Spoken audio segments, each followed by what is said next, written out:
when I see people's art that I really admire, I would hope that they would be cool. But I don't know that. I can't guarantee that. I can have fun speculations with Amber, but I'm not going to say it like online on Twitter. Like, I think that her booty stank. Like, like no one needs to. No man has never given me that theory about anybody ever. But wait, I agree with you, and I feel like.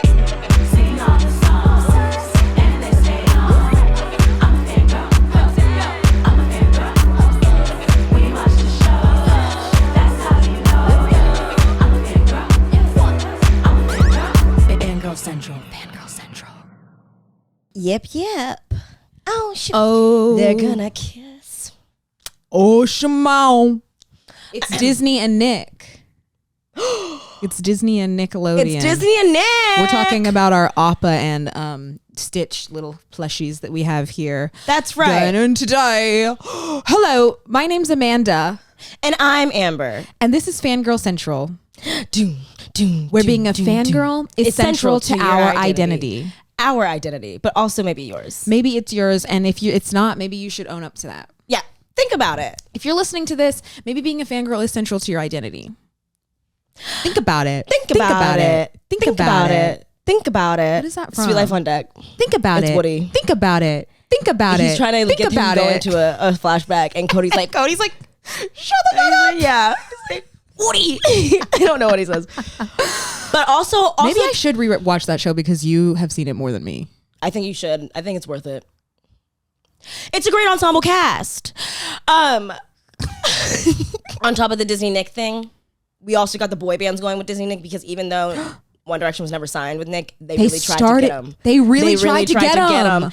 And Jonas Brothers. Oh my God, they tried to Jonas Brothers the One Direction. They really tried to get him. And I said the One Direction. Direction. Those boys said, we don't know if you know this, but we British. And we start drinking at 16 over there. We crazy. Like, they could not tame the children. I don't know what you think, but our image is already like too skewed fucked up for American children's television. Yeah, they're like, no. You think you're gonna corral Louis Tomlinson? Oh, that would be. He would be. You think you're gonna corral Zayn and Liam? No, like maybe Harry and Niall. I feel like maybe Harry and Niall just because they're slightly more polite in general. I think that if it had just been Harry and Niall and they had been a duo, they'd be so excited to do it. Yeah, they'd be like, what? They'd be like, yes. Yeah, we're gonna be like Justin Timberlake. We're gonna get our own show. Yeah, and Niall would be like, Niall was such a little fangirl. He remember he was fangirling over Justin Bieber in that clip?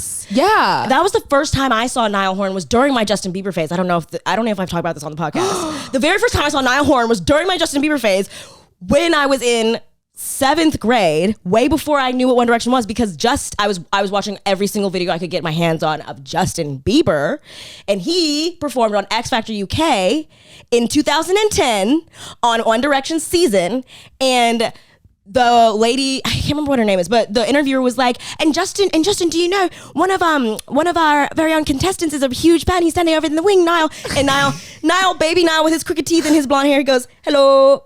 He's a baby. I have heard you tell this story, but I don't think it sunk in how crazy that is. I know. Because like you were not a fan of theirs until granted way later that year. I think it's the same year, right? I think it was the summer 2011 summer camp. I didn't get into them until 2012. So really, genuinely. When I got into them, understand you have to understand this. You have to understand this because here's the sequel to that story.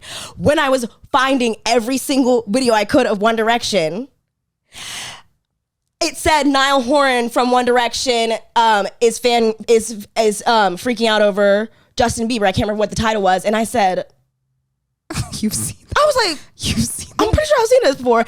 I'm pretty sure I've seen this before.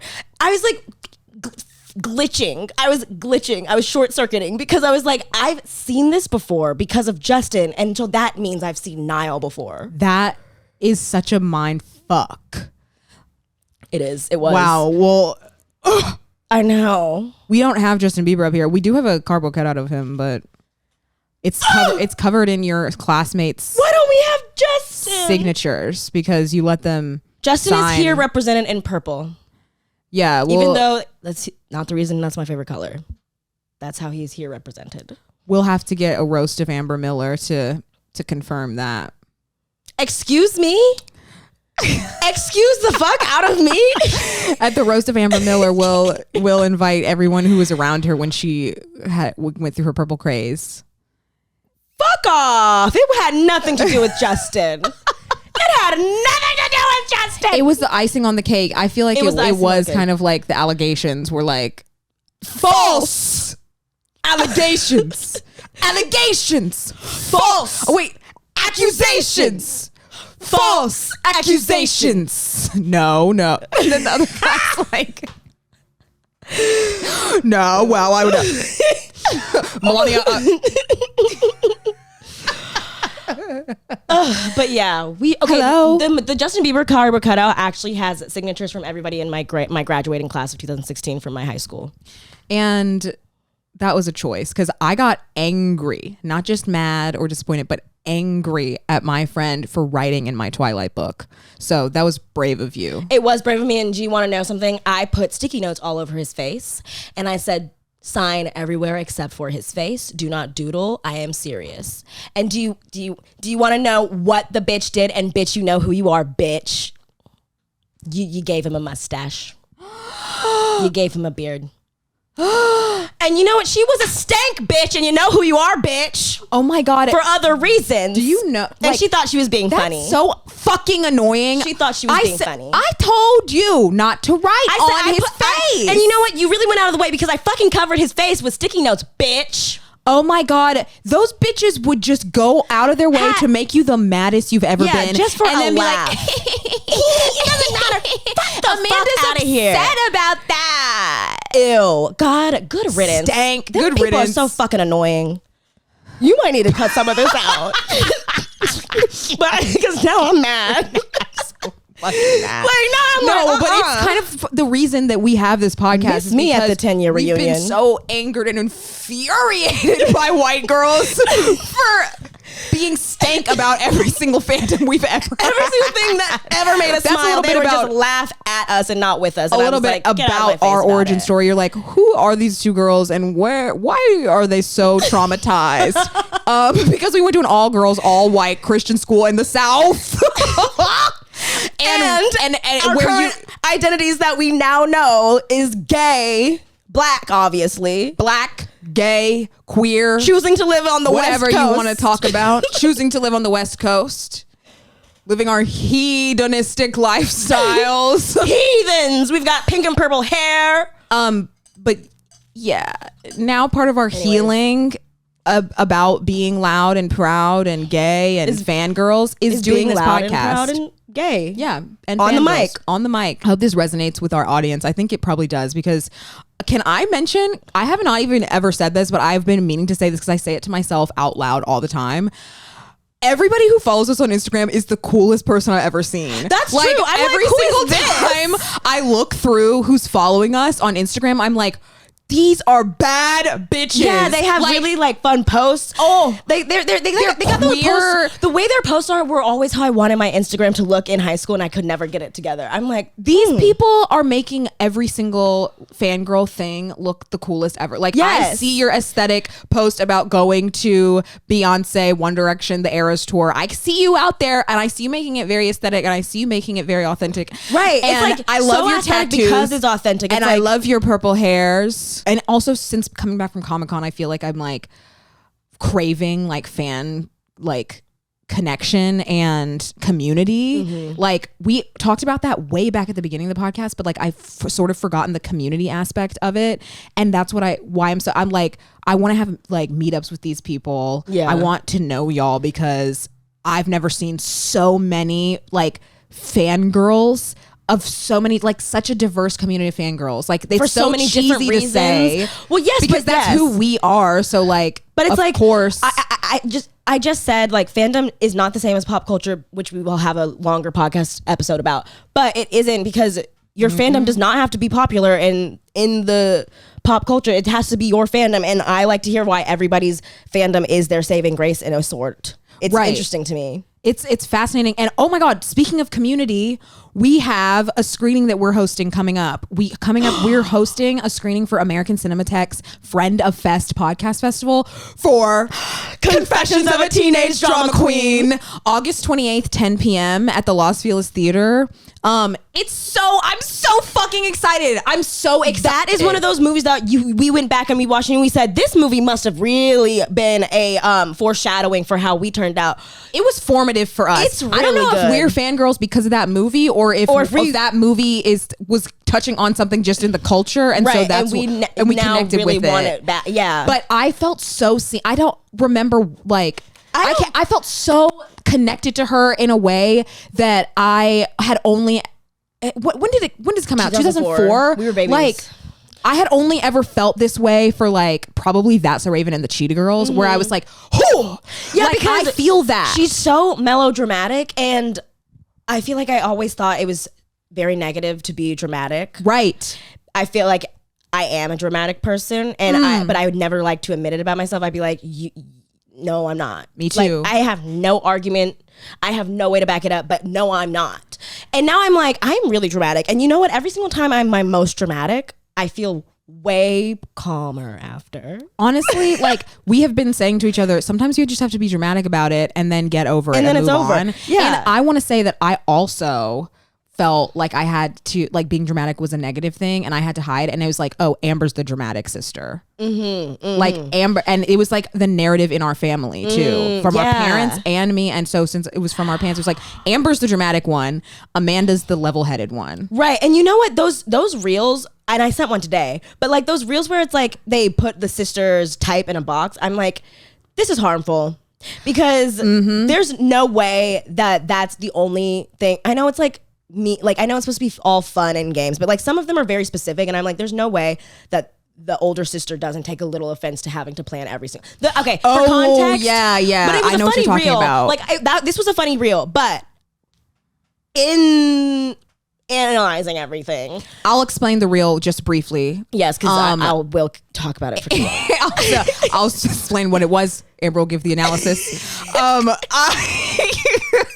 It's two little girls and they're sisters, and it's like the older one has her like suitcase together. She has like a clipboard or something. Like, I don't know what she has, but it's like the older sister planning, thought everything out, leading us, and then it was like the younger sister like running around and like she's spinning around and she's like going along with it. Yeah, and it's like, I would appreciate someone else to be the level-headed one. And growing up, now I've realized that like when I'm freaking out and I am dramatic, because I have not allowed myself to be dramatic in the past, when I am doing that, I'm like, Amber, you have to be level-headed right now, because I can't be. Yes. And I shouldn't all the time. No, and sometimes I catch it, but other times I think you catch it most of the time. Oh, well, good. Like, now, that we're adults. Now that we're adults and now we're friends. Like, say that. If you were to just start going crazy, I feel like you would go crazy at a either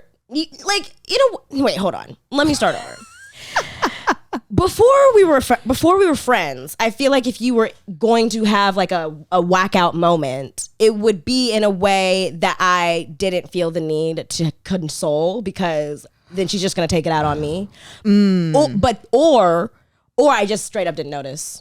Right. I just straight up didn't notice. Exactly. Well, yeah, because I wasn't ever always loud about it. Yeah. But that's like connected, I think, to healing. And that's why fangirling has been so healing for me, because it has allowed me in getting rid of the shame of being a fangirl, getting rid of the shame of being a drama queen. Yes. Like, I think drama queen and fangirl are the same word in different genres. Yeah. Because what do you call, if a man is expressing emotion that is too much for what you deem a man should be expressing, you call him a drama queen. And if he's expressing that towards something you like, you call him a fangirl, derogatory.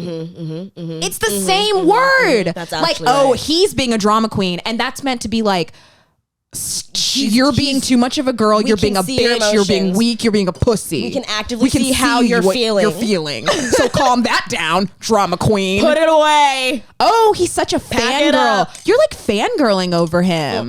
Like a guy says, hey, I met this really nice guy the other day and I would like to be friends with him. Oh my God, are you fangirling over him? Like he's such a fangirl over Ron. he wants to be. Don't say Ron. Did you notice how Sammy didn't say his name? Yeah, I did. Okay, we watched the little clip on YouTube where Sammy, it's an oral history of the note. an oral history of the note. Sammy from Jersey Shore. From Jersey Shore watched the note, or they just recapped what happened. The whole cast did, and Sammy was like, she did not say his name once. She kept referring to him as that person because that was an active abusive relationship that everybody was watching and MTV was capitalizing on. Mm-hmm. She was 22. She was 22, and you should watch that video because I'm not even being dramatic. Oh, I am being dramatic, actually. The first time I watched that, I teared up a lot. Like, I was like, this poor, because she talked about how, like, she was 22 and she lost this person, or she found out this person was acting up that she loved. And then on top of it, she lost all her friends. And I was just like, oh my Lord. And there is something so toxic about the Jersey Shore people. I love the show, I do. But they have such a toxic way that exists, like dynamic that they have, that I think is very popular in a lot of families and a lot of friend groups where it's a lot of taking each other for granted. Mm-hmm. Like they disrespect the fuck out of each other. Mm-hmm. And then they make up. They don't even make up really. They just like have a conversation, go back and forth. And then they're like, we're just not going to agree, but I love you. But it's like not a thing where you can't it's just not, we're not going to agree. It's like this person, one of them has actively explained what, like, in like really good communication skills, what they felt and how maybe they could possibly move forward. And then the other one will just be like, in one ear out the other, we're just going to have to forget about it and move on. Wait, I have a question. And that's exactly what happens every single season. I have a question. Do you think these people are genuinely friends though? Or do you think at this point they're just coworkers because it's making them a lot of money? And so they feel like they don't have to respect them. I think it's different for different cast members. Okay. Do you want me to name them? Yeah, because I was picking up on that a little bit. Like some of them are like, I never need to see this bitch again. If it's going to make me a lot of money, so be it. I think that's how a lot of them feel towards Angelina. Uh-huh. I think because they disrespect the fuck out of her. Yeah. But I think Angelina knows that she's making money, so she's like, whatever. Well, but I think she makes a lot of sense. Angelina, I think she makes a lot of sense sometimes. Then she does do really like crazy things, but I feel like everybody does. But how do you feel about? Sorry, what were you gonna say? I was just gonna say that she thinks she's a psychic, or like she thinks she like can like connect spiritually, and they all like for what? Like she like I didn't know this about her. No, like she's just very into astrology. She's a spiritual person, and her grandma's an active psychic. And Angelina, and she thinks she can read energy, and I kind of low key believe her. But everybody on MTV, everybody in the cast makes fun of it for her. But I'm just like, hey, that kind of makes sense to me.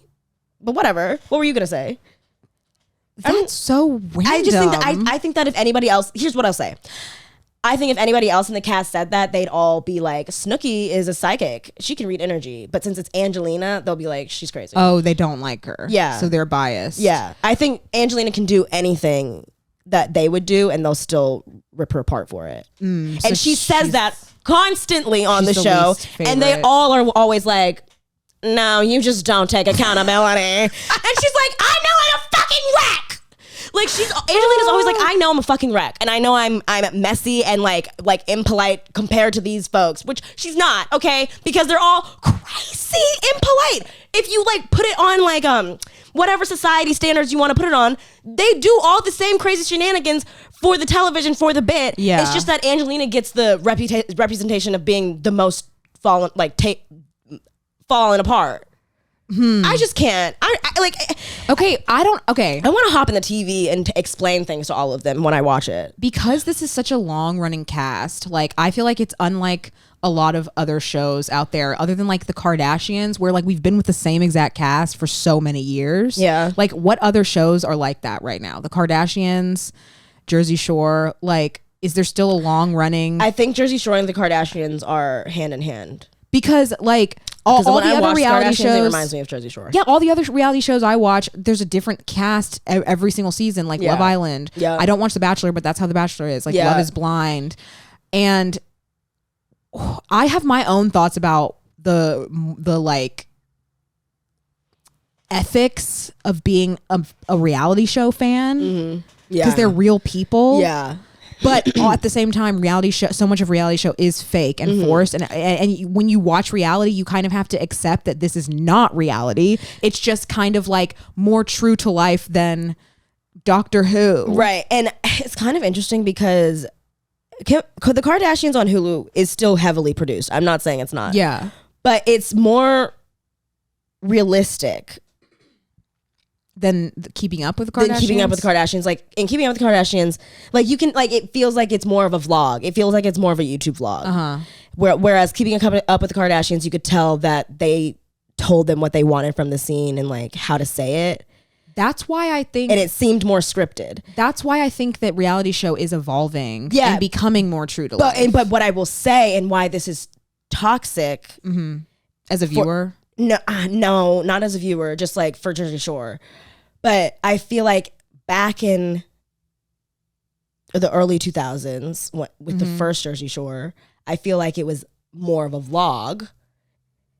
And now it's more scripted. So I feel like when they get in arguments with Angelina now, I'm like, Angelina's sticking around because she's getting the check and I think everybody knows what's going on. Yeah. But in 2009 in the original one, they actually hated her.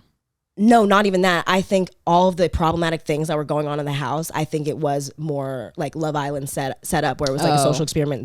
They were that young. They were roommates and they were pissing each other off because they were being disrespectful to each other. Like Sammy was in an abusive relationship and I don't think that was produced.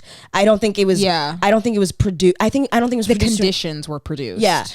The conditions were produced, but I think it was really toxic for us to be watching that because that was a very real situation. I feel the same way about Love Island sometimes because I know like people who don't watch Love Island would just kind of assume that it's the same amount of production as The Bachelor or The Bachelorette.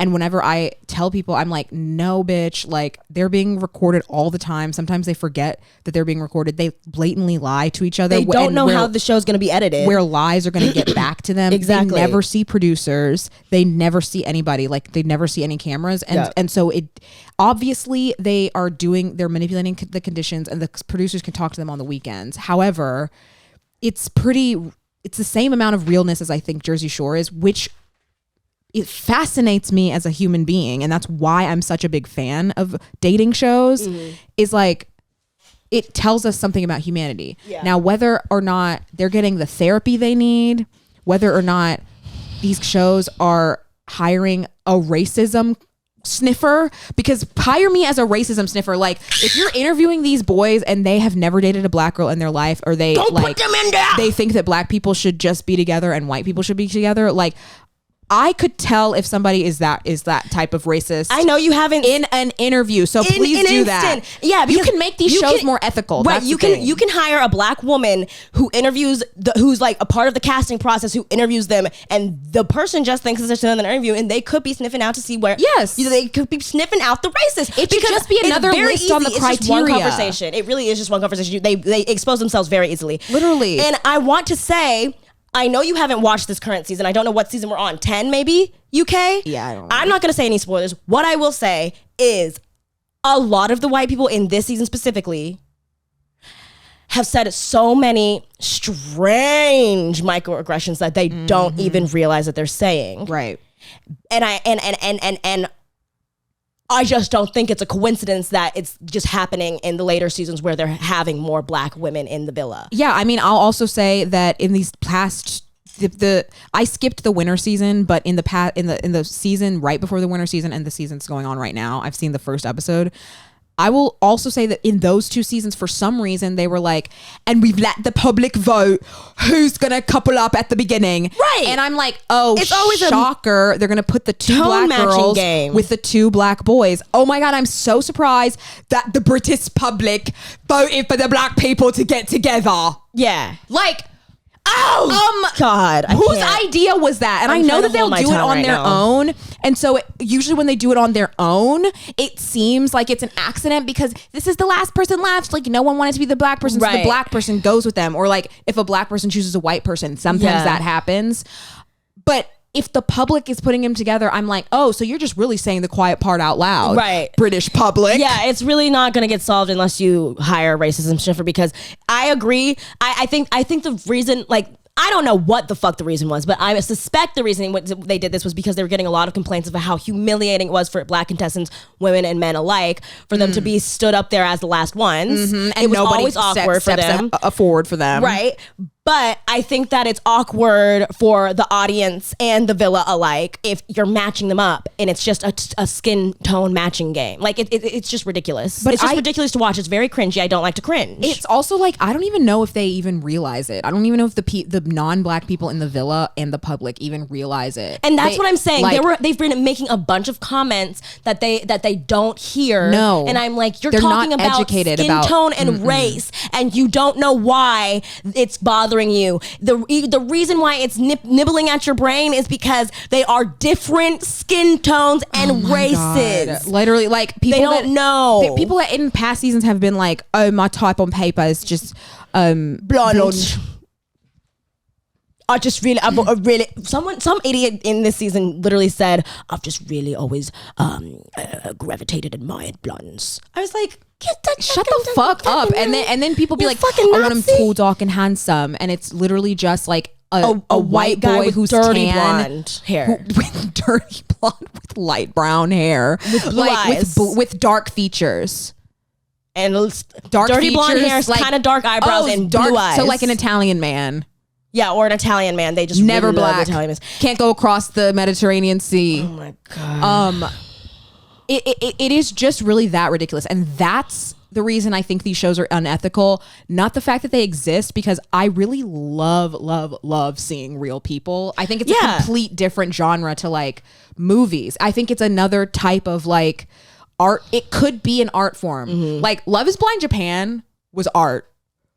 It was filmed like an independent movie, and it was beautiful, and it showed us really like, and that's illuminating things about that's another humanity. I'm sorry if I'm interrupting what you're about to say, but that's why when you look at parodies of Love Island, when people do parodies of Love Island and they make it so dumbed down to be as dumb as The Bachelorette, I'm really offended, because I'm like, you don't know how much you can actually learn about the dynamics of the fucking country that it's filmed in by watching it. Like it's produced, but it's not heavily produced. Right. They throw them in there like mice in one of them mazes, and they got to figure it out. It's a social experiment, and it's really, very interesting. It's so fascinating to see how people like not dumbed down conflict resolution, right? Like, and how communication breaks down between two human beings, right? And you see problems in relationships from all angles in the villa, and so you can see so clearly when someone is gaslighting another person, and whether that person who's doing the gaslighting knows they're doing it or not, right? And that is a very good life lesson. It's really it's really fascinating, and like that part I would love to see evolve, like you're saying. Like the Kardashians seems more like a vlog than the original did, which was more produced. Is like, I think that's why so many people love YouTube, because it is real, and it's obviously everything's gonna be a little bit fake. Even talking to someone in person, you're never gonna be like the 100% person in your room alone, obviously. And it's these degrees, and so yes, a YouTube video, they can choose what to show you, they can choose what not to show you. But people that are really good at being YouTubers show you a pretty full, authentic personal picture of who they are, because being more authentic speaks to people. Like, that's all that you're trying to do, is like speak to people, translate your emotions. Like, that's what art is doing. It's like, I feel like this.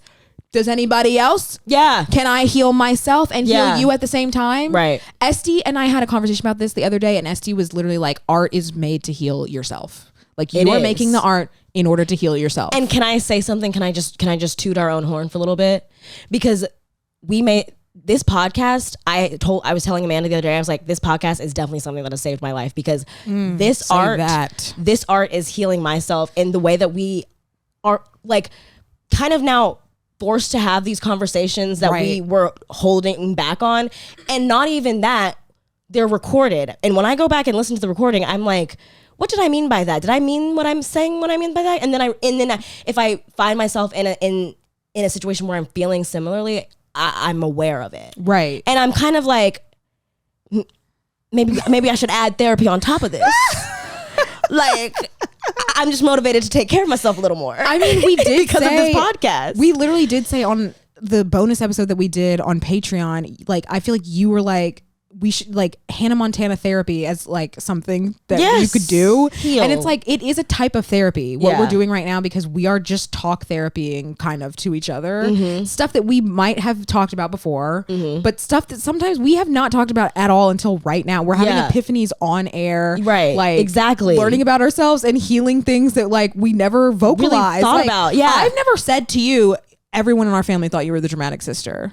Right. And that affected you and it also affected me. Right. Yeah. We've never had that conversation. And also like, there's a lot of stuff that we didn't like, even back a few episodes when you were talking about how something affected you deeply from watching it. It wasn't Good Omens. It was something back in high school. But I just had no idea that you were going through that. And I was also going through that. Like, we're learning.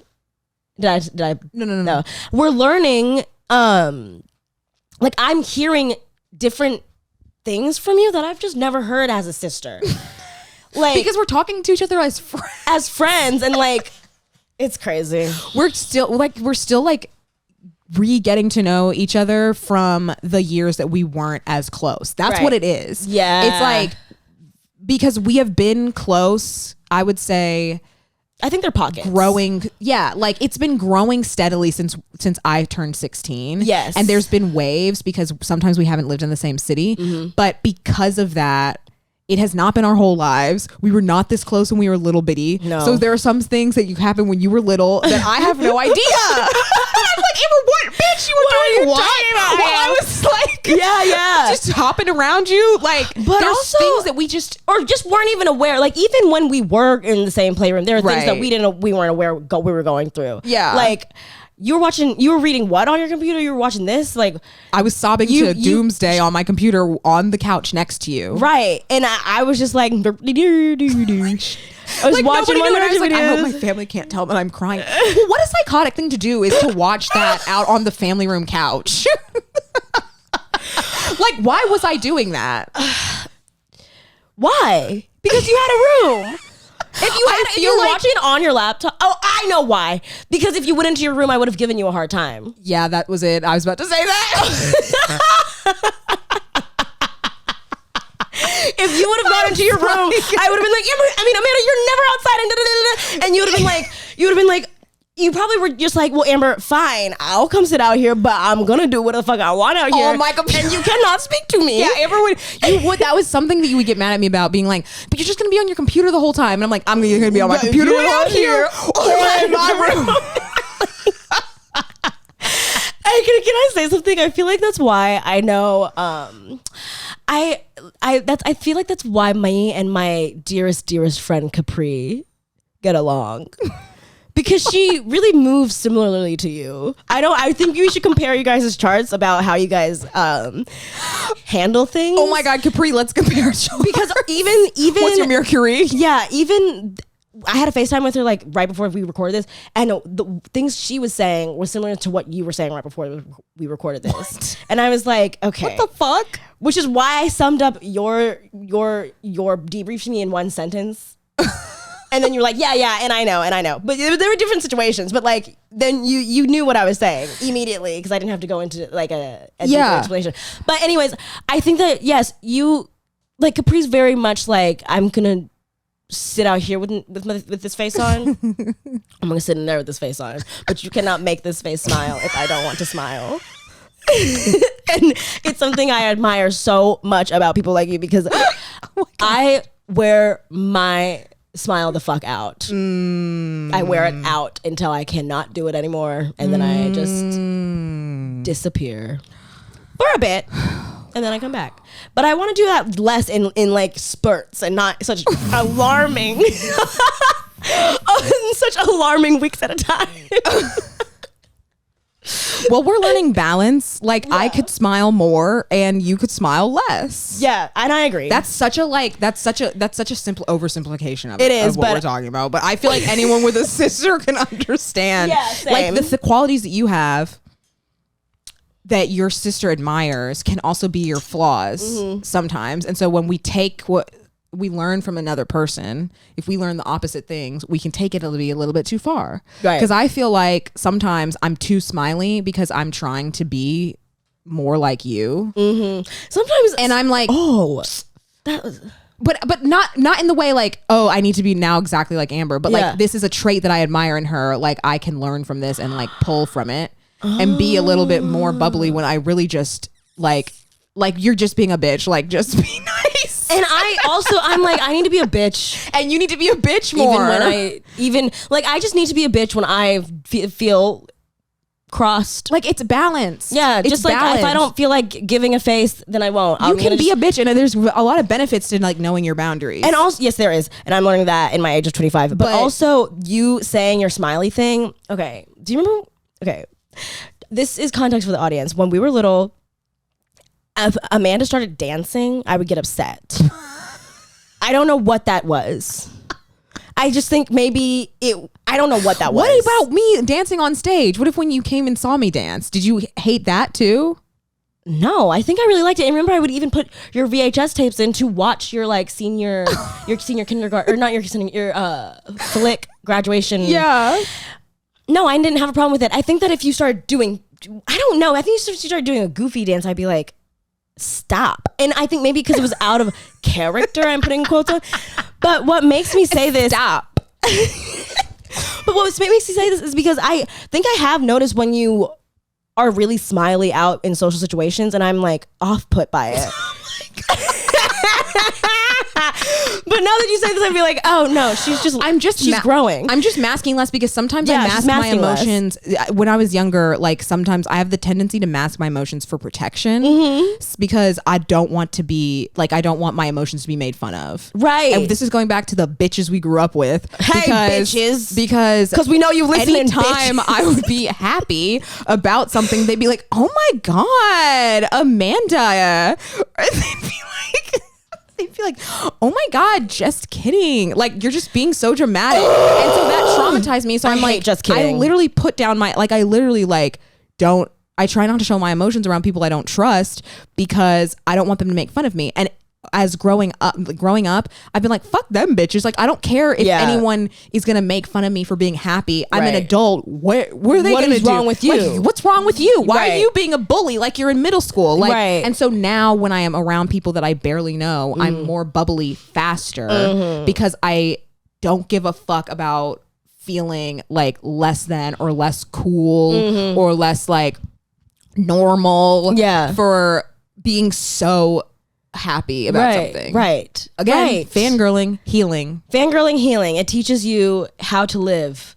Fangirling is a way of life. When we started this podcast, there's absolutely no way in hell I would have brought this David Tennant thing out. I don't think. Like, I was not at a stage in my life where I was like, yes, I have a David Tennant cardboard cutout. I am obsessed with David Tennant from Doctor Who. And that's something about me publicly. Like, I never, ever in my life would have said those words because I was like, subconsciously, in the general public, that makes me a fucking nerd. Can I say another realization I'm having from childhood? Yes. This was the first cardboard cutout we had, right? You had the Edward Door poster. And the Jacob Door poster. You had a Jacob one too? On both sides? Yep. Okay. And then, he was the first one. Okay. David Tennant was the first one. Of the Miller family. In the Miller household. Of the 9 we had. When you started ramping up with David Tennant recently, whenever that was, what was that, May? I was just kind of like, yeah, she was obsessed with Doctor Who. I remember that really well. And I knew that you were really obsessed with Doctor Who. Mm-hmm. You didn't know the extent. No, and I didn't know the extent, and I'm thinking how foolish I was to not know the extent because we have a cardboard cutout of him. Me and my friends had an all-day Doctor Who marathon. And okay, but I know that, but like I still only compared it to Degrassi, and like because I was really obsessed with Degrassi, I didn't know to the extent of like the sexual attraction, I should say. Because I was just like, that's her show. Because Degrassi was my show. I had a lot of crushes on Degrassi, obviously. But it was more. It was more. This is more. This is way more. I was treating him like I was and like One Direction. Notice that I was more comfortable doing it with Marvel because Marvel was more popular. Huh. This all ties together. Is that why Sebastian Stan didn't make your top 10? What are you talking about? Remember how I was like, that's not a truth because Sebastian Stan wasn't your number one. Remember? Yeah. It's because I didn't know you. I didn't know you like I thought I did back then. Well, that was my perspective. Yes, and now we know each other. And now I know. This is so interesting because Marvel, it was all coming back to like my need to be cool. Right. Like my friends will know this. I would consistently say that I don't need to be liked. I do not have a problem being disliked. But if you like me and you don't think I'm cool, then we have a problem.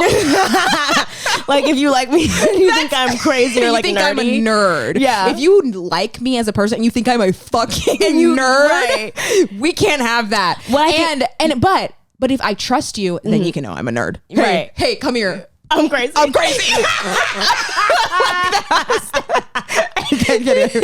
Let me tell you a secret. But the strangers have to think I'm cool. Yeah. No. Check out this jacket. Look at how pretty I am. Okay, but do you wait? But now I'm fine. I think I think being a nerd is cool. Continue. I think that's a little bit of like, I don't care about being disliked, but don't pity me. Right. And that's to be a nerd is like pity, and now you're like being a nerd is cool. A little bit, yeah. Like, because I mean, I still don't want to be pitied. I always would secretly think I can't be pitied for being a fangirl. Right. I think that secretly, I still thought rewind. I thought that I have always thought being a nerd is cool because I never had a problem with being a fangirl.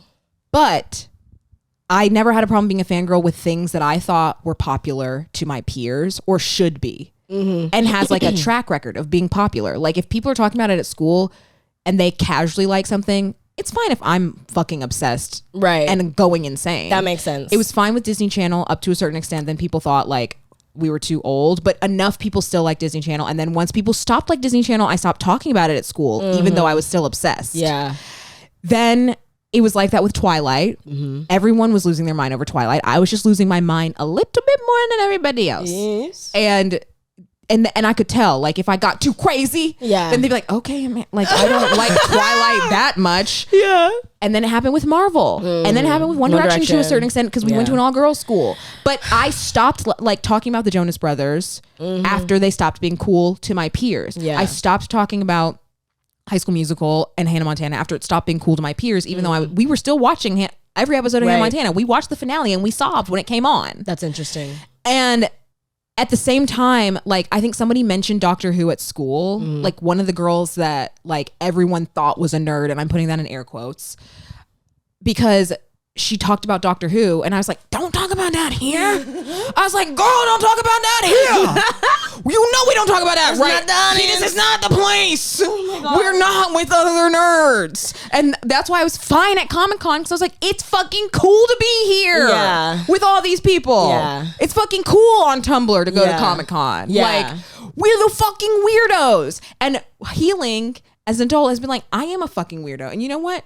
I'm fucking obsessed with David Tennant as much as I'm obsessed with like Chris Evans.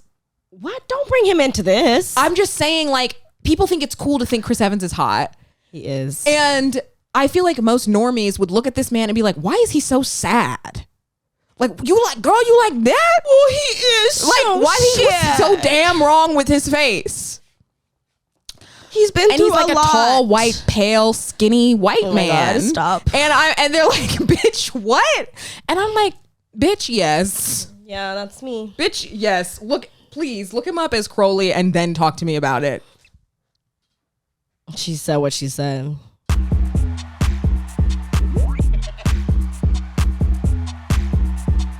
I think I've said it on the podcast. Have we said that like we would love if all of our favorite artists had Eras tours? I feel like we said that in an episode. So we don't really. I just am gonna say about Eras Tour that I don't have any bad thing to say about seeing a fan have a good time with a nostalgic artist that made them happy through different parts of their life. That's I'm sorry. That's all I have to say. I'm sorry. I agree. I'm not a Taylor fan. I respect it. I'm not a Taylor fan. I don't think we need to say anything. No, I don't think so either. About this. Neither do I. Beyonce's on tour. On tour. And I want to say that I've been seeing a lot of people going to her show last minute and getting floor seats for like less than $300. Okay. Walking like in at the last minute, like Okay. as she's coming on stage, like at 9 p.m. Like I've seen a lot of TikToks of people being like going to the Renaissance tour and I don't have tickets, and like on the train right up there, don't have tickets, got a ticket, she's going on, and like they're on the floor. And so I think that we should try to do that when Beyonce's in town. Okay. Now I don't know if I'll cut that out because that's a secret that we're just gonna give a lot of people. Okay, we're gonna try and find ourselves at the Renaissance tour. We're also gonna try and find ourselves at the 5 Sings of Summer tour in September. Right, we don't have tickets, but we're going. Catch at this us point, there. we do not have tickets to that. We're going though. Yes. And we do have tickets to the Jonas Brothers album. What is it called? The albums or 5 albums one night? We don't even fucking I don't know. know It's what at the it's Dodger called. Stadium. It's at the Dodger Stadium. We have like floor y'all know seats. we're fans of the Jonas Brothers, and y'all know that they're also ridiculous. So, and if you don't think they're ridiculous, then you're not a big enough fan. Sorry. Or maybe you don't have a sibling. Yeah. Or maybe you're an only child. Anyway, I'm excited for it. I'm not thinking about it at all right now, though. I have to be honest. Neither I am I. can't pretend like I'm fangirling over something I'm not. Neither am I, but Joe's birthday is coming up, and so that's exciting. I think that we should do I want to watch that video we should post that video. Also, please trust, like, I'm not showing shade to the Jonas Brothers. I'm just not obsessed with them right now. Right. Like, I wasn't obsessed with David Tennant like this time last year. This time 6 months ago. Right. It's no shade to them. I'm just not freaking out. Like, I can only have so many hyperfixations at once. Yeah. I feel like that's fair. Do people bop around from fandoms like that? I feel like there's a lot of people that have one fandom their entire life and that's what they're crazy about for the rest of their life. And I feel like I have so many that I cannot dedicate that much energy to every single one of them all the time. I agree. Forever. Yeah, I think so, because there are a lot of Harry Styles fans, the Harrys, that seem like they haven't had a day off since 2010. And I've missed a lot of what Harry's been up to. Same. And there was a time in my life where I wouldn't be caught dead missing what Harry was up to. Right. I wouldn't be caught dead missing what Harry was up to. Right. I would come back in the afterlife and catch up. And now I don't know where that man is, and I find bliss. We're adults with jobs. Yeah. Ooh, I love it. When Louis' movie dropped, I literally was like, I had no idea this was going on. And people on TikTok ripped me to shreds. Right. They were like, we've known for months. What the fuck are you talking about? He dropped a trailer already. He dropped 2 posters already. We've known since last year when he was filming it. There were rumors that he was filming a documentary. We all knew last summer. And I'm like, bitch, if you think that I have kept up with Louis Tomlinson since anywhere after 2015, you got me fucked up. I just want to say something else. Some of us are in recovery. So some of us really find a lot of pride and strength in not knowing what Louis Tomlinson was up to, and not knowing that Zayn lived in Pennsylvania until the Call Her Daddy podcast. In not knowing that Liam Payne has a new girlfriend until I saw a random TikTok. In not knowing what Niall's doing today. In not knowing that Harry's dating a black woman. I have pride in having a bunch of other random outsiders giving me that information without me looking for that at all. Like, I don't know what the fuck is going on, and I don't need to. She did her time. 12 years of it. Yeah.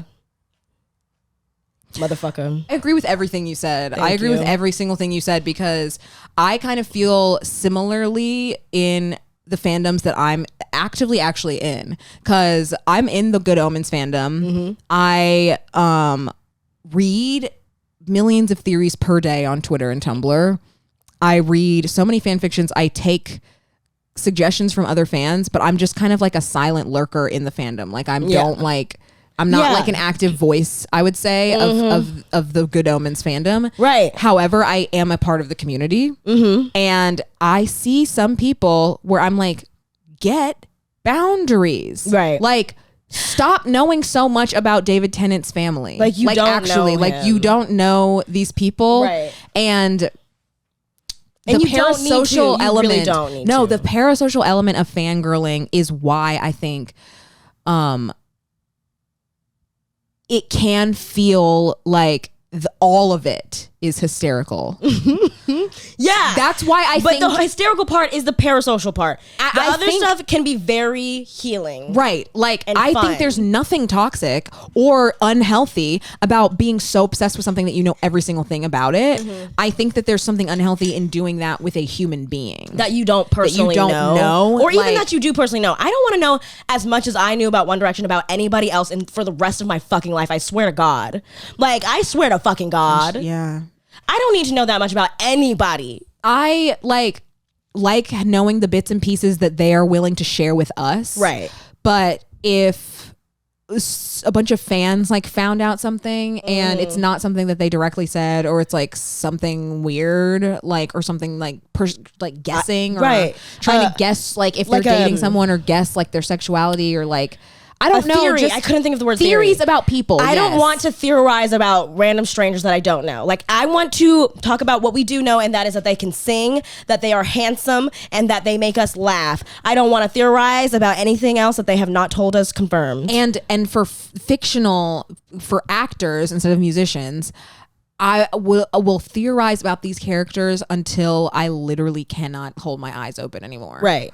Characters, but not people. You cannot do that about people. And so I'm unlearning as an adult, like, you are just as, we already said this, you are just as much of a fan if you don't know the name of their dog. Yeah, you're just as much of a fan if you don't know their wife's name, or even if they're married or not. Like, honestly, because it's fun. Like, interviews are a fun extension of the universe. Like, I think that when you are marketing a movie, you're telling the story of the movie. And if you have really good marketing that cares about your audiences and cares about your audience's fandoms and what will make them excited, it can be artful. Like the Barbie marketing. Like, I almost like remember the marketing more than I remember the movie.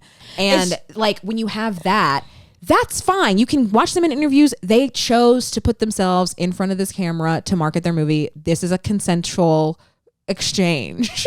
But if you take that and you're like, I can't be as obsessed with X show or X musician unless I know every detail about their life, that's an unhealthy way to like challenge fans. And like be like, you don't belong here. It's almost like, if you like picture this like in like the 60s, 50s, like the suburban stay-at-home moms would gossip with each other about different things that was just gossip. If you go to a Harry Styles that was so line, Southern gossip. But if you go to a Harry Styles line and you want to like connect with the fans around you, and all they can say is, well, did you see what he said about Olivia? And this is why. And Olivia's a ratchet ass bitch. And they just start going off in a bunch of like uncalled for ways. Like, that does not make my soul happy the way that I want to feel about to go watch Harry Styles perform on stage. And so I'm just, the whole thing makes me think of Community.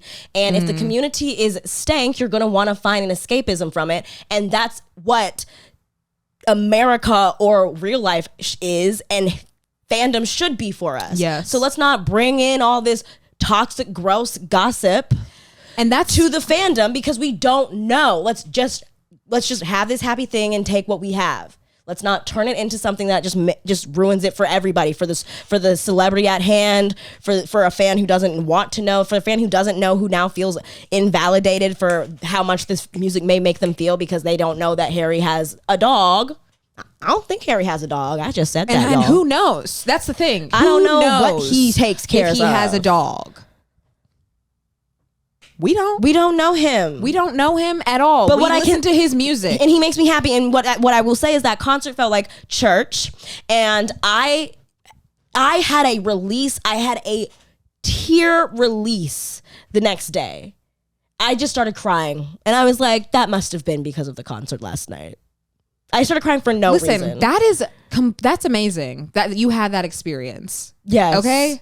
Because I think this is the key to what has been pissing us off about Harry being more famous. Yeah. Is the celebrity culture aspect Too of many it. words. I don't give a shit about his personal life. Stop No. telling me about it, honestly. Like, I don't care what he did. Right. And I don't care, like, unless it's, like, horrible. Like, right. And Unless I need it's something to where it's against me morally. I don't want to give him my pennies. But if it's gossip and like who he's dating and like what he did and who he's seen with and who he's kissing, I don't need to and know. how that is like, Because what you'll know, I don't give a shit. What you'll notice is, ladies and gentlemen, and everybody out there, what you'll notice is everyone.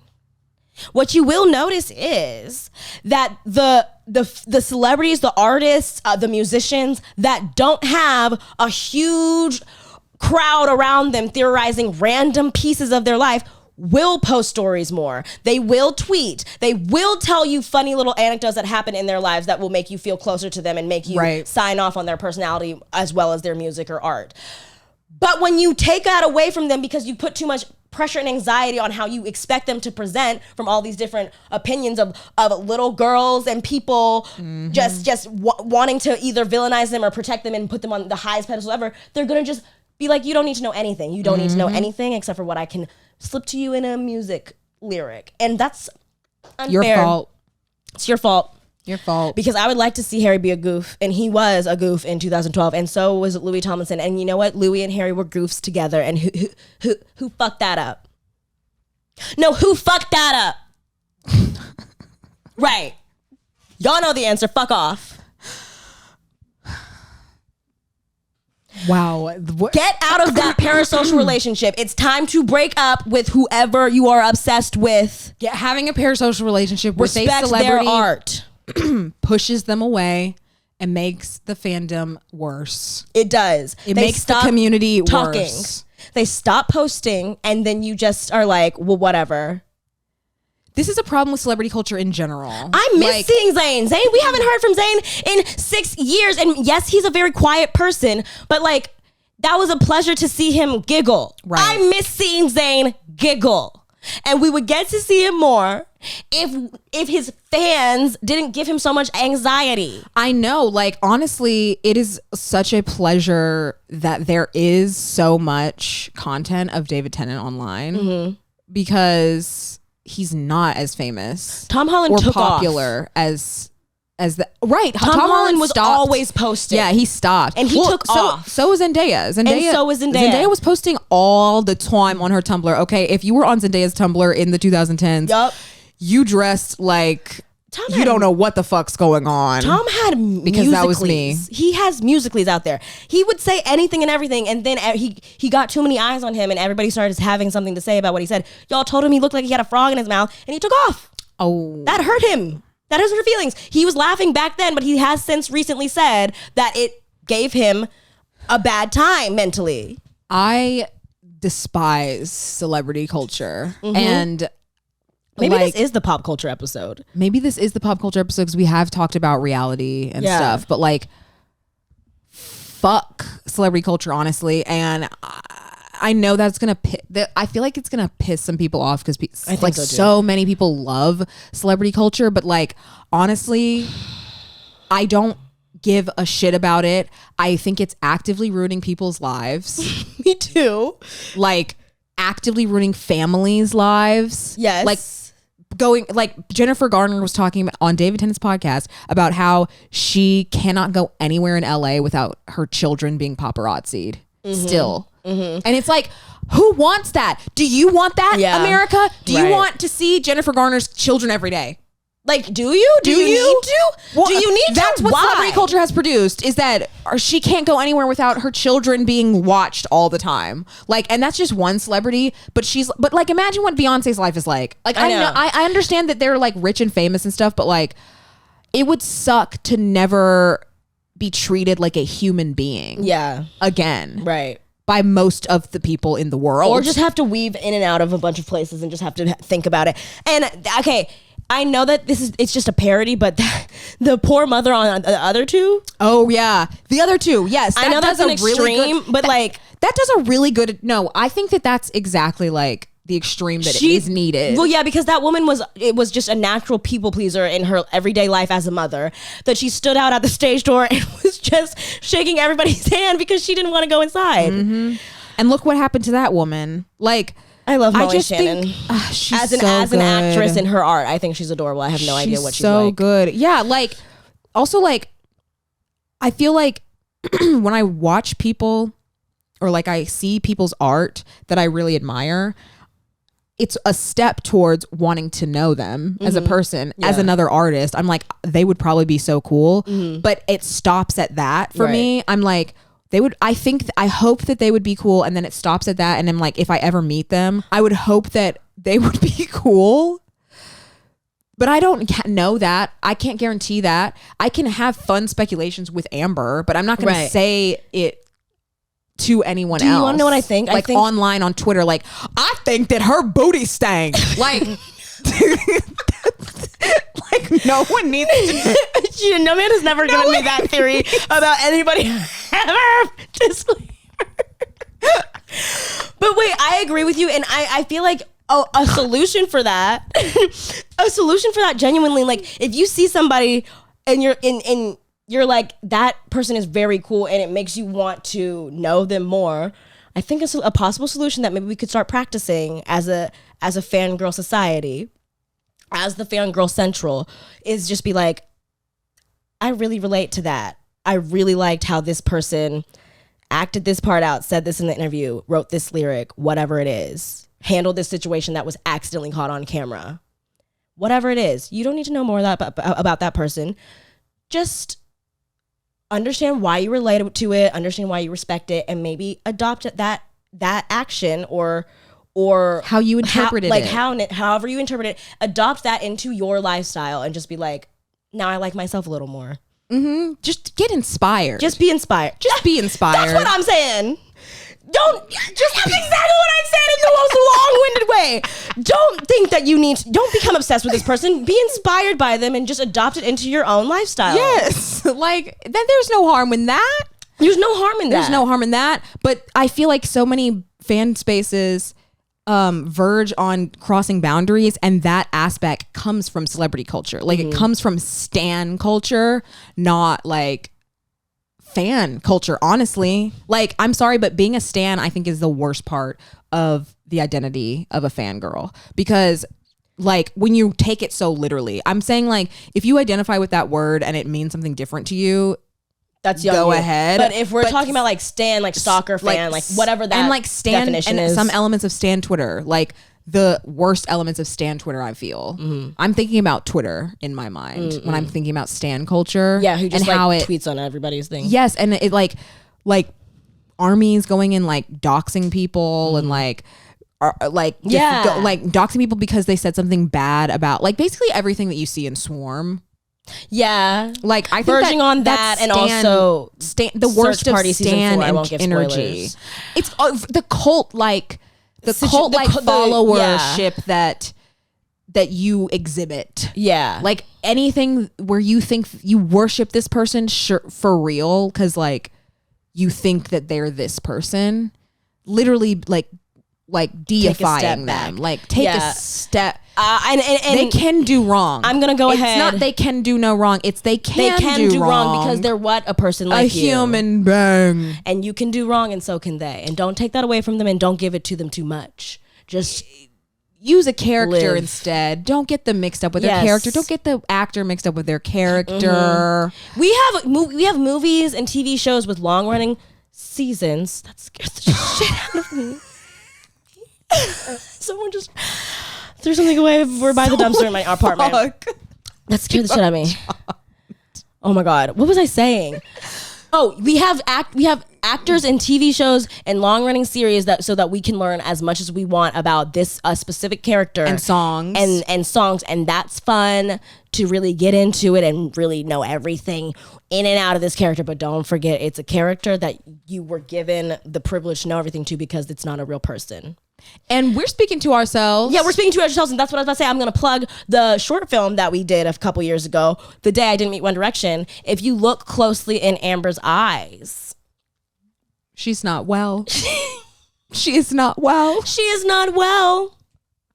She's incredibly unwell, but she thinks that she's having the time of her life. Mm-hmm. It was her lifeblood. Be careful. Go watch the movie. Be careful. Because it's a cautionary tale. It's a cautionary tale. Fangirls, listen. It's a cautionary tale. It's the truth. We should turn it into a It's the storybook. Okay, it's the hard truth. Okay, it's the hard truth. And I've gotten some reactions from men. Very few men, but some men that I've sent it to or let see it will be like, ha ha ha, so ridiculous. And I honestly take it offensively. Right, because I'm like, now what do you think's going on here? Now, what did you get from this movie? Right, because did you get that we condone this behavior? Right, because I don't want anybody to think that we condone the behavior of the teens in the movie that we were playing that was us in our real lives. This is the truth. And this is the truth. You need to face the truth. And yes, because bear witness to the truth. To what we were affected by. But also a lot of people will watch it. It's a parody. It's a parody. A lot of people will watch it. A lot of One Direction fans or hardcore fangirls of other stuff will be like, I get it. Mm-hmm. And they are also on the come up. They are also in recovery of the parasocial relationship aspect of their fandom. It's very important to recover from the parasocial relationship of your fandom. There's no way we could have made it, or else you can't enjoy it the way you want. Accurate if we didn't live through it authentically. And now I don't even know if we're making any sense. I don't know either. You know what? But I think that we know what we're talking about. We know the harms of parasocial relationships. That's what I'll say. Like, Amber is so depressed. She's crazy by the end. Like, she's not doing well. No. It's a sad story. It's a sad story. Like, she just wants more, but she can't get it. It's a cautionary tale. It's a sad story. It's funny, but it turns a little dark in the end. Yeah. Which is why, like, I like when men are like, this is kind of disturbing. Like, it makes them uncomfortable. Like Ben edited the sound and he's like, this is really disturbing. Like, it's really scaring me. And I'm like, good. Good. Yes. And I'm like, good. It kind of disturbs me to live it. Like, no, it to is. live through it again. It makes me uncomfortable to watch the ending part. I'm like, I'm sorry, I'm having flashbacks. Because it happened. Because I'm sorry, the ending scene, the last scene of me in the dark. I don't want to say the exact ending scene, but when I watched that in the at the viewing party that we had with our friends and family, I was like, oh my God.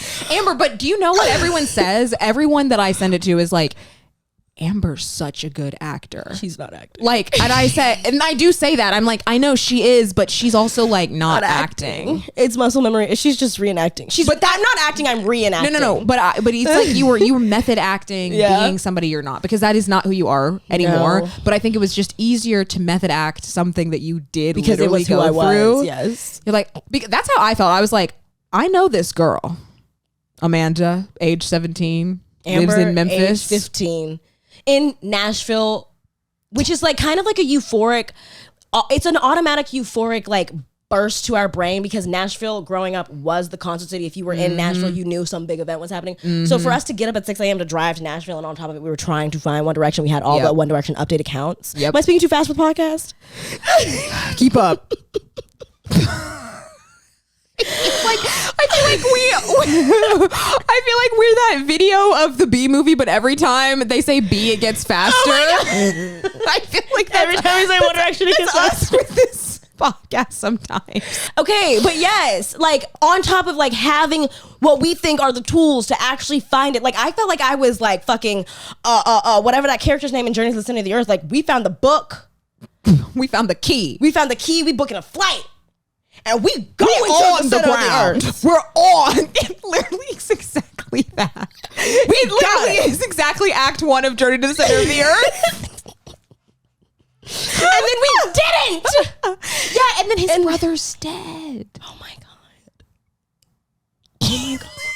And then he didn't. So maybe there is a sequel where our children or our whatever, maybe it's us, will meet One Direction. Shut the fuck up. Like there is a sequel. There is a sequel. There's gonna be a sequel, and there's gonna be a fucking sequel. See, there's flashes of it. Did you see it in my eyes?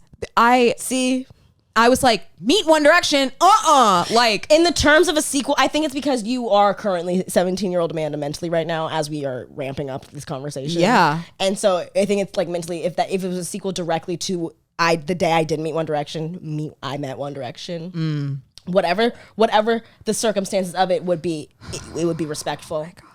It would we would be completely all five. We would be completely normal and respectful, and then I probably would black out. Like right. I would never ever cross their boundary, but I would black out, and like that's just the truth. What would need to happen is I would be very respectful in the conversation, and as soon as the goodbyes, the nice to meet yous, the greats were done, I would need immediate ushering away. I would need maybe someone to usher them away alike, so that I could react how I wanted to without them seeing. Right, like especially if it's just a brief interaction. Like if they were a scenario where have to go, where like we work with them or something, because no one said that. I would have to go. I don't know. Don't hold me to this, but I feel like would be very interesting to cast any of them in something. Like I think it would just be very fascinating. So if it was a work relationship, then I would have to obviously like do some exercises. Like I think David Tennant is one of my favorite actors. I think he's one of the best actors in the world, and I would want to cast him in something, but I would obviously have to find my cool. Like I would have to do a interview with myself to get myself together. I would have to like frequently meet with him before we started working together. To like normalize the situation, to bring it down. Just normalize it. Like, oh, Amanda, look at my finger. He's a normal person. There are always steps to like invasive surgery. Yes, like wisdom teeth. You can't drink water. Prep yourself. Just prep. And you're right. Go ahead and do all that prep you need. If there's a business, and then we could work together, and then I would get to know them, and then it'd be fine. Right. You know, because that's how it always is. That it's fine. Right. But the younger you get, the more intense it gets for us. Yeah. Like, I know that if we meet Raven Simone or Zac Efron. Don't. I have said that if we end up at an event where Zac Efron might have a possible attendance, I will be wearing horse blinders and someone in my in-ear saying, oh, he's on your left. He's on your right. He's just like horse blind. I don't want to fucking see that man with my own eyes. I've seen enough. I've seen enough. I don't want to see Zac Efron with my own eyes. They'd burn. I'd turn to stone, I swear. No, I agree. And see, we have exceptions where it's more difficult for us. It's more difficult because they came into our lives at a smaller age. Listen to me. If you're 13, 14, 15, 16, 17, 18, 19 right now, listen to me this. These people are going to be the most impactful of your entire life. For the rest of your life. And I'm just going to say that. It gets better. It gets easier. You're having a lot of hormones right now. It's normal for you to be going through this. Just kind of get a grip. Get a grip. Just kind of get a grip. You don't know them, but they make you really happy, and that's nice. Get a little bit of a grip. You love them. You love XYZ person. You love what they bring to the table. Listen to that music. Watch that show. Read that book. But don't think you know them. You don't know them.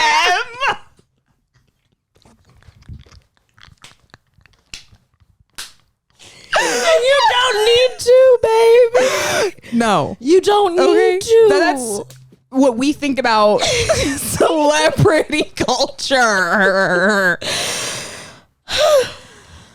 And I want to say something. Because I was obsessed with Justin Bieber in 7th grade, as we know. But that was only 9 months. And I was when I was 13. But I went through a huge fandom obsession with someone completely different in high school. That really was a lot for me. But here I am in my age of 25. And if I am having a bad time, if I'm having a horrible time, what I do is I listen to My World 2.0. My World 2.0. No skips. And see how intense she feels about that. As loud as I possibly can get it in the see car. how, how intense headphones. she's feeling about that. And it recenters me. That's powerful. It really just puts me back. I don't know what Justin was up to during the whole Selena thing, Haley thing, whatever, Sophia something. I don't know what Nobody he was up knows. to. I know he's been sick a couple times just from reading on the internet. I don't know what he's been up to. But what I know is that if you surgically removed my heart, you would see his name written on it forever. That's another thing she said in the bonus episode. Which you missed out on. Justin Drew Bieber. See, and you're allowed to feel that intense about his, because it's his music. It's his music. It's My World 2.0. That's just his music. It's his concert. It's what he made you feel. It's the rush of emotion that you get when you hear a song. He was a cute little boy and I was a cute little girl and I gravitated 13. toward him. Like, but I don't know anything about him. It makes me feel so deeply to listen to Miley Cyrus's first album, Meet Miley Cyrus. Like, and that one too. So intensely. Like, I will listen to it and be like, hey, you're my type of guy. I guess if I was stuck in East Northumberland High for the rest of my life, but people change, thank God I did. And if there's some confusion, let me tell you, you're just delusional. Get a clue, cause people change, thank God I did. Thank God I did. Boo, boo, boo, boo, boo, boo, thank God I did. Boo, boo, boo, doo, doo, doo. Just because. Yeah. I still feel that intensely, and I'm still like, we don't know her. I don't know anything about her personal life. I love her to death. I love her. But I don't need to know anything that's going on in her life. I'm like, this is the bitch that got me through middle and high school and then skirped a few years, but I still was always into it, and then gave me my gay awakening and my understanding. Yes. And I love that she literally is kind of a role model for me in terms of what I can see publicly, like how many tattoos she has, what her music is like, how vulnerable she is in her music. She's an inspiration. Her performance style, right. like her fashion sense, like she's an inspiration that like you can live that loudly in your life because she does live that loudly from what we can see. But I don't know what's going on in her personal life and I don't really need to. Like, I don't need to know if she's dating anybody new. Like, I really just, I need to know if the bitch gets married. I'm just like, oh, okay, cool for that. Right. But I don't need to know anything else other than the fact that she loves her Aunt Dolly and she is fashion bitch. Yeah.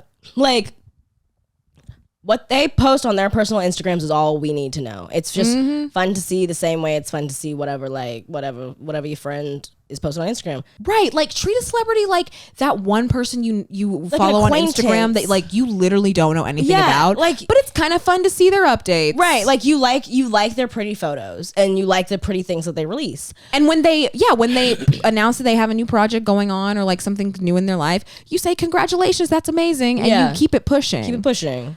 Because like I definitely feel like I'm prying if I'm asking somebody I don't know a personal question. Yeah, like I don't just randomly start theorizing random people that I happen to follow on Instagram just because of their story.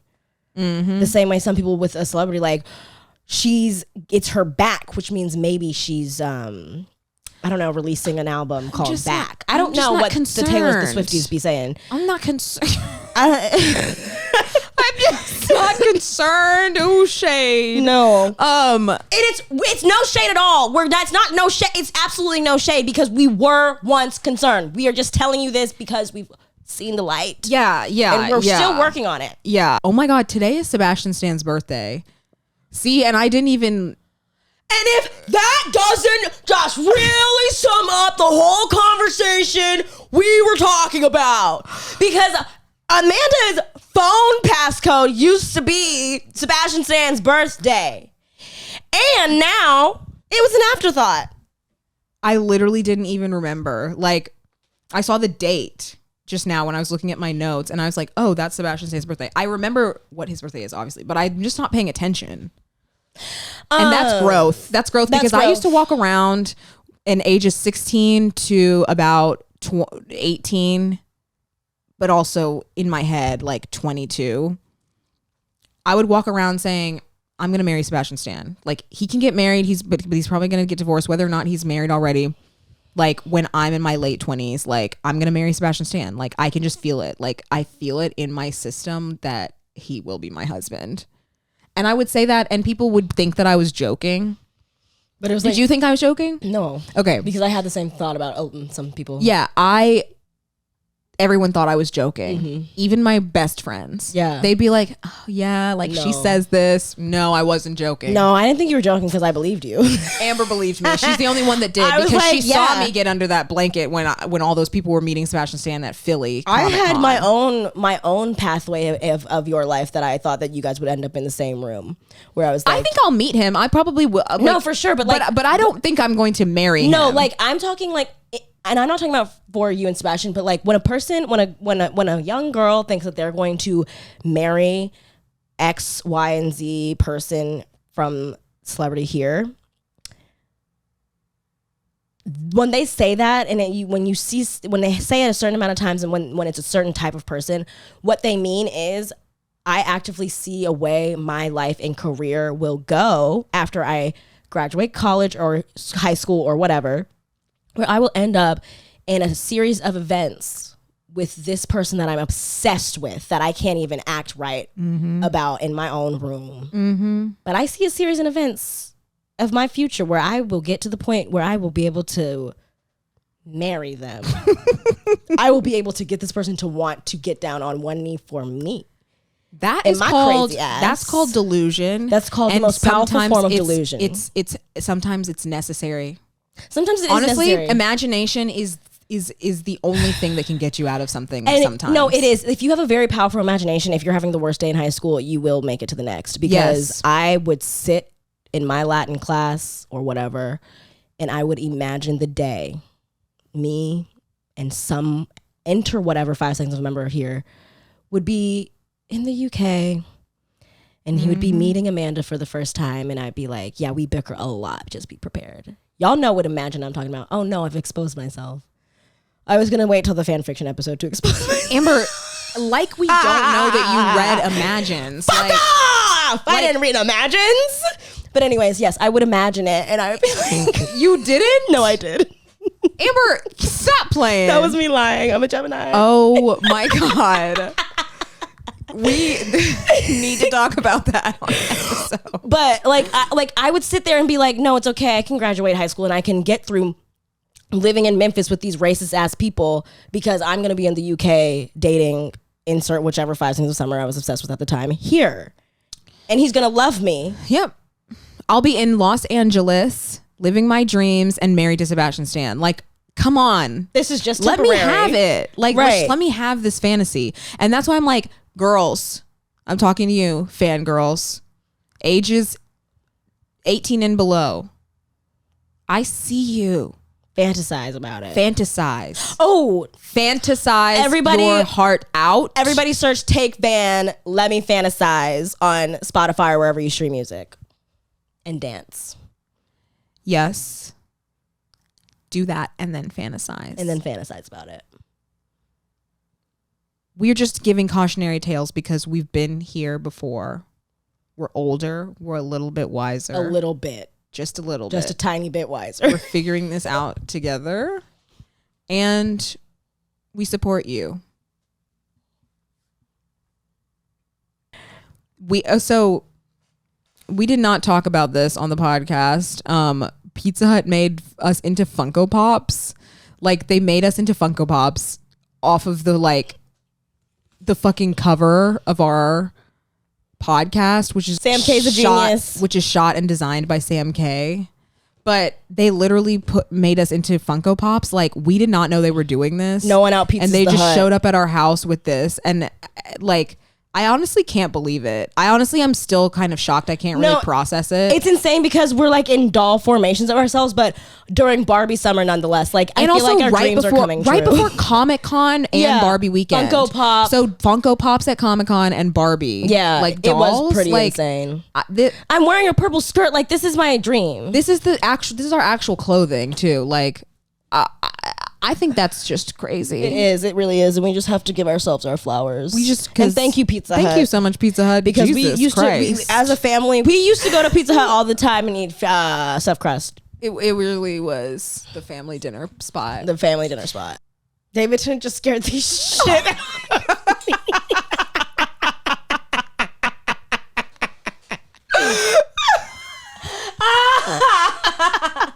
I was like sitting here just like analyzing the background. I was like, what's that?